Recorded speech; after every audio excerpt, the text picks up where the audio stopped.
Hello friends, এটা হলো একটা কেক পেস্ট্রির কৌটো। অনেক কদিন আগেই কেক পেস্ট্রি খেয়ে এই কৌটোটাকে আমি পরিষ্কার করে ধুয়ে রেখেছিলাম। আমার আবার চিরকালের অভ্যেস ভালো কোনো আইসক্রিম পেস্ট্রির কৌটো দেখলে ধুয়ে পরিষ্কার করে রাখা। যাই হোক, এটাকে রেখেছিলাম, ভেবেছিলাম কোনো গাছ বসাবো। তারপরেই হঠাৎ মাথায় আসলো আর বসে পড়লাম রং তুলি হাতে নিয়ে।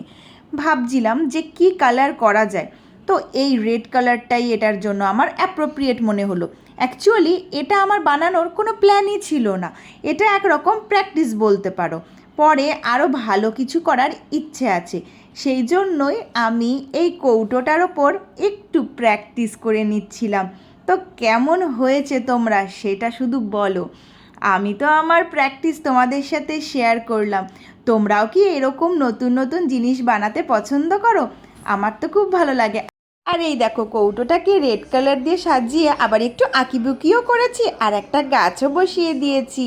আজকের মতো টাটা।